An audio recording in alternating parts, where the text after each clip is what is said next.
Hello friends, myself Dr. Ashish Panchal, your biology NEET guru from Trisha Institute of Biology। बच्चों आज जो हम topic करने वाले हैं वो है फोटो रेस्पिरेशन। अब रेस्पिरेशन तो हम सबको पता है 24/7 रेस्पिरेशन होता है, पर फोटो रेस्पिरेशन कब होता है?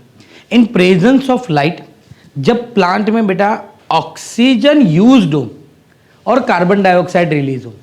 एक्चुअली इन नॉर्मल रेस्पिरेशन में भी वही होता है, ऑक्सीजन यूज होता है और कार्बन डाइऑक्साइड रिलीज होता है। पर in presence of light, in presence of photosynthesis, photosynthesis के साथ साथ में अगर प्लांट ऑक्सीजन यूज करना स्टार्ट कर ले और कार्बन डाइऑक्साइड रिलीज करे तो वो प्रोसेस को हम क्या बोलते हैं? Photo respiration. अब डिटेल में देखें बेटा तो फोटो रेस्पिरेशन में क्या है, it is also known as the C2 pathway भी बेटा उसको बोलते हैं। क्या बोलते हैं? C2 pathway. Why it is called C2 pathway? Because इसका जो फर्स्ट स्टेबल कंपाउंड जो मिलता है वो है बेटा फॉस्फोग्लाइकोलेट, और फॉस्फोग्लाइकोलेट में कितने बेटा? 2 कार्बन होते हैं। That's why it is known as the C2 pathway. जैसे बेटा हमने C3 पाथवे पढ़ा, क्यों उसको C3 बोला था? क्योंकि फर्स्ट जो स्टेबल प्रोडक्ट मिल रहा था वो क्या था? 3PGA, 3 कार्बन, इसलिए C3। C4 में ऑक्जेलो एसिटिक एसिड, 4 कार्बन, C4। यहाँ पर फर्स्ट जो स्टेबल प्रोडक्ट मिल रहा है बेटा वो है फॉस्फोग्लाइकोलेट, और ये जो फॉस्फोग्लाइकोलेट है उसमें कितने कार्बन है? 2 कार्बन है। That's why it is known as the C2 pathway. Now before going to start the photo respiration we should know about the Calvin cycle का फर्स्ट फेज बेटा हमें पता होना चाहिए। So we all know that in Calvin cycle RUBP, ribulose bisphosphate, उसके अंदर बेटा CO2 fix होता है जिसको हम कार्बोक्सिलेशन बोलते हैं, और वो क्या बनाता है? 2 मॉलिक्यूल्स ऑफ PGA बनता है। Rubisco is the most abundant enzyme in the world. It is the active site can bind to both CO2 and O2। यानी रुबिस्को जो है बेटा वो हमने केल्विन साइकिल में क्या पढ़ा था बेटा? रुबिस्को जो है वो RUBP के साथ कार्बन डाइऑक्साइड को फिक्स करता है और 2 मॉलिक्यूल्स ऑफ PGA बनाता है। वो स्टेप हमने पढ़ा था बेटा। अब रुबिस्को का बेटा एक प्रॉपर्टी है, वो उसका जो एक्टिव साइट होता है वो कार्बन डाइऑक्साइड के साथ ही बाइंड हो सकता है और ऑक्सीजन के साथ भी बाइंड हो सकता है। The named as ribulose bisphosphate carboxylase oxygenase, इसीलिए बेटा उसका नाम क्या है? Ribulose bisphosphate carboxylase and oxygenase. देखो टेक्स्ट बुक में कैसे दिया हुआ है बेटा। So to understand the photo respiration we have to know a little bit more about the first step of the Calvin pathway. यानी बेटा पहले हमें केल्विन पाथवे का फर्स्ट स्टेप पता होना चाहिए, that is RUBP, fix the CO2 with the help of Rubisco it form the 2 molecules of 3PGA, that is phosphoglyceric acid. Okay, this is the reaction where RUBP combine with CO2, RUBP CO2 के साथ combine होता है बेटा, and 2 molecules of 3PGA form होते हैं बेटा। and ये reaction किससे होता है? Rubisco। Rubisco is the most abundant enzyme in the world, and बेटा उसका active site है, it can able to bind with both O2 and CO2, hence the name is ribulose bisphosphate carboxylase oxygenase. अब बेटा CO2 और O2 के साथ कैसे bind होगा? कि अगर when the CO2 and O2 concentration is same, equal है बेटा, तो rubisco has higher affinity to CO2। यानी बेटा आप सोचो कि एटमोस्फियर में कार्बन डाइऑक्साइड और ऑक्सीजन दोनों का कॉन्सेंट्रेशन इक्वल है, तो रुबिस्को पहले किसके साथ बाइंड होगा? रुबिस्को बाइंड होगा बेटा कार्बन डाइऑक्साइड के साथ, और वो कार्बोक्सिलेशन करेगा। पर if it is not then, अगर दोनों इक्वल नहीं है तो जिसका कॉन्सेंट्रेशन ज्यादा होगा उसके साथ बाइंड होगा। If the CO2 concentration is more it will bind to the CO2।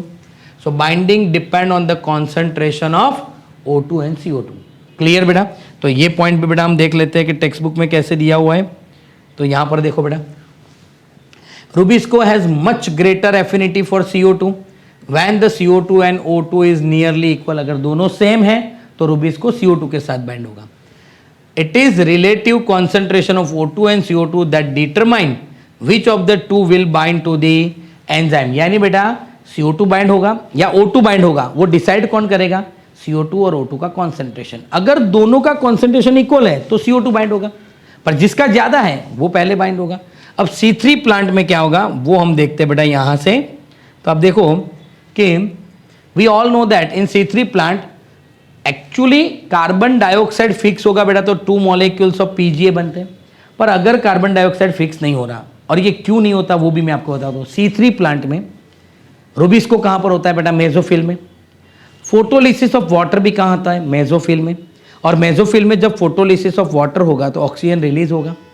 Oxygen कहाँ रिलीज हो रहा है? मेसोफिल में। मेसोफिल में ही क्या है बेटा? रूबिस्को। तो रूबिस्को ऑक्सीजन के साथ भी रिएक्ट करेगा। इन C3 plant O2 bind with the rubisco and CO2 fixation is decrease. यानी बेटा एटमोस्फियर में जब CO2 बढ़ने लगेगा, जितना बेटा फोटोसिंथेसिस होगा CO2 यूज होगा, O2 रिलीज होगा। एक टाइम ऐसा आएगा बेटा O2 बढ़ जाएगा, तो जब O2 बढ़ेगा तो CO2 फिक्सेशन कम हो जाएगा। जब CO2 फिक्सेशन कम होगा तो C3 प्लांट में क्या होगा बेटा? O2 फिक्स होके दो मॉलिक्यूल्स बनाएंगे, एक 1 मॉलिक्यूल ऑफ PGA एंड दूसरा बेटा 1 मॉलिक्यूल ऑफ फॉस्फोग्लाइकोलेट।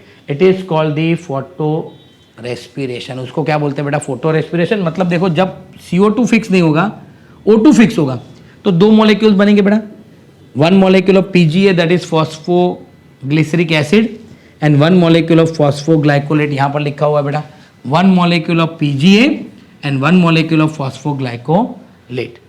क्लियर? अब इसको भी बेटा टेक्स्ट बुक में जो दिया हुआ है वो भी हम यहाँ से एक बार पढ़ लेते हैं तो आपको पता चले कि टेक्स्ट बुक में कैसे लाइन दिया हुआ है। देखो, इन C3 plant O2 does bind with the rubisco. जब O2 बाइंड होगा तो CO2 फिक्सेशन डिक्रीज हो जाएगा। अब जब CO2 बाइंड होता था बेटा तो क्या मिलता था हमें? 2 मॉलिक्यूल्स ऑफ PGA मिलते थे, 2 मॉलिक्यूल्स ऑफ PGA जब CO2 बाइंड होता था तब। अब जब O2 फिक्सेशन होगा बेटा तो हमें दो चीज मिलेंगी, 1 molecule of phosphoglycerate and 1 molecule of phosphoglycolate. ये प्रोसेस को बेटा हम फोटो रेस्पिरेशन बोलते हैं। अब जब भी बेटा फोटो रेस्पिरेशन होगा तो एक्चुअली नॉर्मल रेस्पिरेशन में क्या होता है? O2 यूज होता है, CO2 रिलीज होता है और ATP फॉर्मेशन होता है, NADH2 भी बनते हैं। पर यहां पर बेटा in photo respiration no ATP no NADPH2 is formed, rather in which the CO2 is released and ATP is utilized। तो ये बेटा ये जो प्रोसेस है उसका yet अभी तक हमें कोई फंक्शन पता नहीं है, पर इसमें ATP यूज्ड हो रहा है। ATP मिलने की तो बात दूर रही बेटा, इसमें ATP यूज्ड हो रहे हैं, मतलब यहाँ पर ATP हमें खर्च हो रहा है। तो ये प्रोसेस प्लांट के लिए अच्छा नहीं है, इसीलिए बेटा कई बार इसको ऐसा भी बोलते हैं, it is the enemy of plant, पर इसको बेटर एनिमी भी बोलते हैं। क्यों बेटर एनिमी बोलते हैं वो भी इस टॉपिक में बेटा हम लास्ट में डिस्कस करेंगे। नाउ C4 प्लांट की बात करें तो C4 प्लांट में फोटो रेस्पिरेशन नहीं होता बेटा। क्यों नहीं होता? Because due to breakdown of malic acid. हमने पढ़ा था बेटा C4 प्लांट में मैलिक एसिड ब्रेकडाउन होके पायरुविक एसिड बनता है, तब क्या होता है बेटा? CO2 रिलीज होता है। तो जहां पर रूबिस्को है, कहां पर है? बंडल शीथ में। जहां पर रूबिस्को है बेटा बंडल शीथ में, वहां CO2 कॉन्सेंट्रेशन बढ़ता ही जाएगा। ओके, अब CO2 कॉन्सेंट्रेशन बढ़ेगा तो रूबिस्को किसके साथ बाइंड होगा? CO2 के साथ बाइंड होगा। वन मोर रीजन है बेटा, O2 produce in the mesophyll cell, वो भी हमने बोला था बेटा जब हमने C4 पढ़ा था। Never enter into the bundle sheath cell. क्यों? क्योंकि bundle sheath cell are impermeable to gas, तो O2 अंदर एंटर नहीं होगा तो फोटो रेस्पिरेशन नहीं होगा बेटा। सो फोटो रेस्पिरेशन C4 में नहीं होता, इसलिए उसमें प्रोडक्टिविटी भी क्या होती है बेटा? हायर होती है। वो ज़्यादा टेम्परेचर के साथ भी बेटा वो प्लांट टॉलरेट कर सकता है। यहाँ पर देखो अब क्या लिखा हुआ है, तो ये हो गया। अब जो फोटो रेस्पिरेशन है बेटा, कोई शुगर नहीं बन रहा, कोई ATP नई फॉर्मेशन हो रहा, CO2 रिलीज हो रहा है एंड ATP यूटिलाइज हो रहे हैं। No synthesis of ATP and NADPH2, that's why biologically photorespiration का कोई फंक्शन बेटा अभी तक हमें पता नहीं है। एंड लास्ट देखे बेटा, तो फोटो रेस्पिरेशन जो है बेटा उसमें क्यों C4 प्लांट में नहीं होता? तो यहाँ पर हमने देखा था बेटा जब C4 है वो C3 में कन्वर्ट होता है, तब कंटिन्यूसली क्या होता है बेटा? CO2 रिलीज होता है और यहाँ पर ही केल्विन साइकिल होता है, तो रूबिस्को भी यहाँ पर होता है। यानी at the site of rubisco, कहाँ पर बेटा? बंडल शीथ में कंटिन्यूस CO2 रिलीज होता है। कंटिन्यूस CO2 रिलीज होगा, उसकी वजह से क्या होगा बेटा? को CO2 का कॉन्सेंट्रेशन ज़्यादा रहेगा। अब CO2 कॉन्सेंट्रेशन ज़्यादा है तो रूबिस्को किसके साथ बाइंड होगा? CO2 के साथ।